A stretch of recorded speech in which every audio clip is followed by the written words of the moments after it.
Welcome to the Bodhi Academy. Today we are going to solve YQ question from Biology chapter Biodiversity and Conservation. So let us take the first question. So the first question is explain cryopreservation and what purpose it is used for. So what is cryopreservation? So basically, cryopreservation is a method of it is a technique wherein we preserve the genetic material or any material for the future use. So how it is done? So this is a preservation technique. So this preservation technique, basically the material which is there, it is stored below minus 196 degrees Celsius. So this is a freezing method wherein the material which has to be preserved is stored in minus 96 degrees Celsius, wherein the material is preserved for the future use. So whenever in future if we require that material, we can use it directly from the source, that is where it is preserved in cryopreservation method. So the second part of this question is why it is used. So why cryopreservation is used? Basically to store the genetic materials of plants, then embryos, to preserve such genetic material. This method is used, that is cryopreservation. So the next question is write a difference between endemic and exotic species. So what are endemic and what are exotic species? So endemic species are species which are found in a specific geographical location. So they are endemic, that is they are specifically found in a particular region. So the example for endemic species is Nilgiri Thar is endemic to Western Ghats of India. So this particular species you will find only in the Western Ghat regions of India. So they are endemic, this Nilgiri Thar are endemic to Western Ghat region of India because they are found in particular geographical location and nowhere else in the country. So what are exotic species? So exotic species are these are the species that have been introduced to a new habitat where they are not naturally where they do not naturally occur. So here exotic as in a particular plant from a country will be introduced into a new country where it is not grown. So it is exported from the other country. So this type of species are called as exotic species in the country where it is introduced. For example, water hyacinth is an exotic species in India. So this water hyacinth was not native to India. It was introduced from outside country. So this becomes an exotic species. So this is the difference between endemic and exotic species. That is, endemic species are found only in specific geographical location, and exotic species, these species have been introduced to a new habitat where they do not naturally occur. Example of endemic species are Nilgiri Thar. It is endemic to Western Ghat region of India. An exotic example is water hyacinth. It's an exotic species in India. So this is the difference between endemic and exotic species. So the next question is describe two ways in which biodiversity benefits people. So the first way in which biodiversity benefits people is ecological services.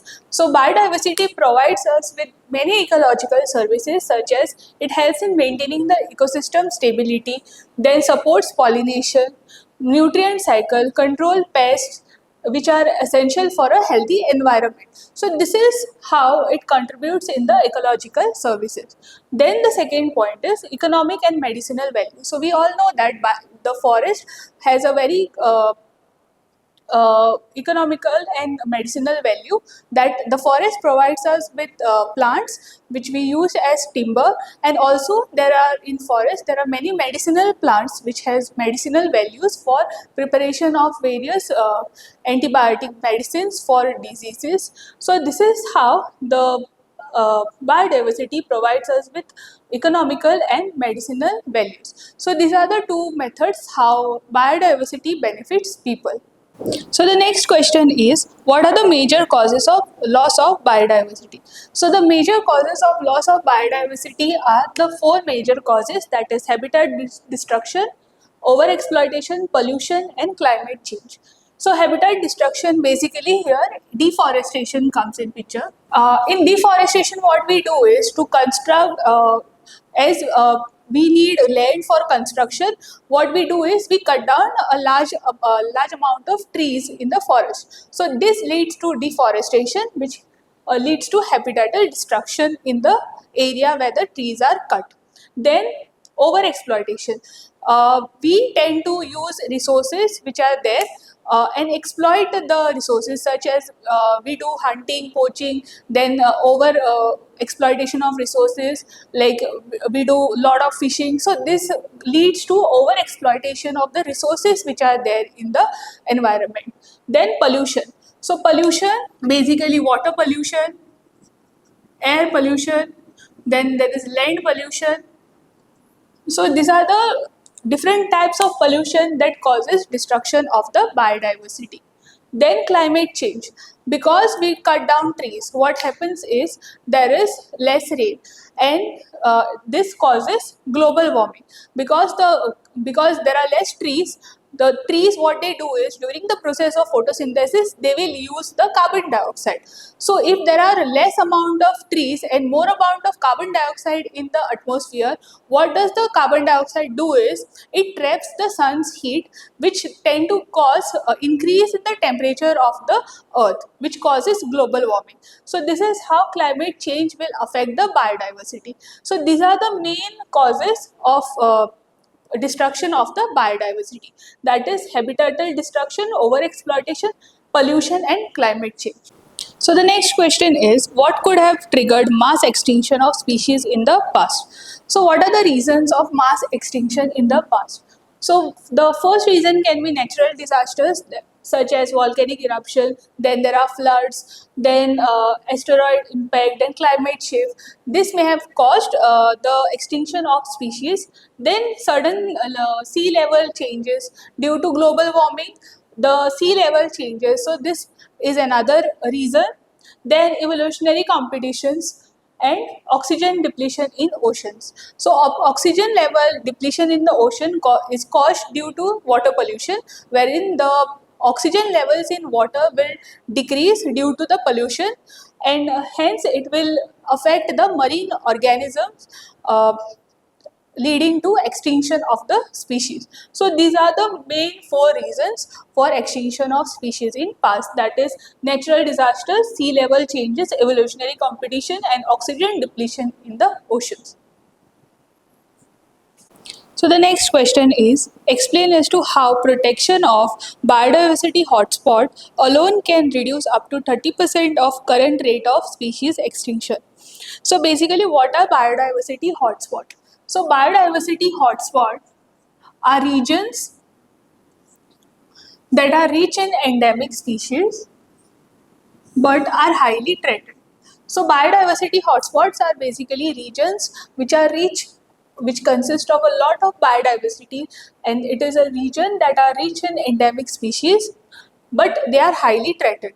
So these are biodiversity hotspots. So how can this helps in reducing the extinction of species? So protecting this, basically we know that these places are the region where most of the endemic species are found.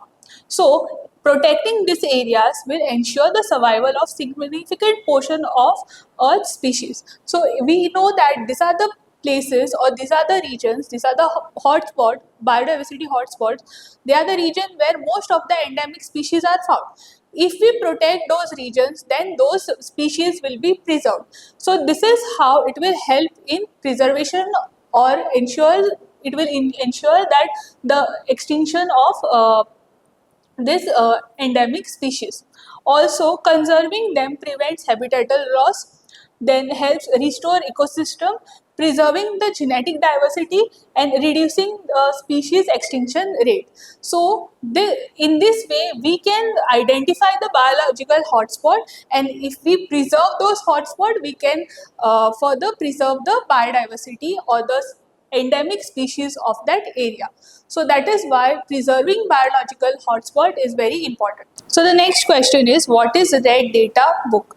So Red Data Book is a document maintained by the International Union for Conservation of Nature, that is IUCN. So this book helps us to record the list of species that are endangered, which are vulnerable, rare or extinct. So from this book we can get the data of which are the species which are endangered, vulnerable, which are the species which are rare and which species has been extinct. So this book will help us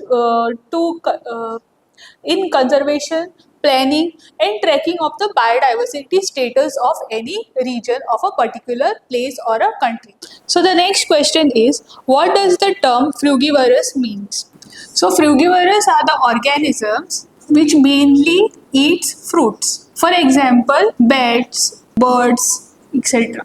So frugivorous are the organisms which will mainly eat fruits, and such organisms are basically bats, then birds, etc. So why is this important? So basically these organisms, what they do is they eat the fruit and then they will throw away the seed. So this helps in the seed dispersion, which will help in afforestation in the environment. So that is why these organisms are very important component of the ecosystem. So the next question is, what is co-extinction? Explain with a suitable example. So what is co-extinction? So co-extinction occurs when the extinction of one species leads to the extinction of the other species that depends on it. So if there is one species on which that species will be like the host. For example, if there is one species that is the host species, so on that the other species, so this will be the first species, then there is another species that is the parasite. So if this parasite is dependent upon that host species, if that host species get extinct, the parasite which is living on that species, that is on the particular species, will also get extinct. So this is called as co-extinction. For example, over here, the extinction of a host fish species may lead to the extinction of the parasite that depends on it. So in fishes also there are parasites which lives on their skin or inside their gut. So if there is a particular fish which is a host fish, inside which there is a parasite species that depends upon that host fish species.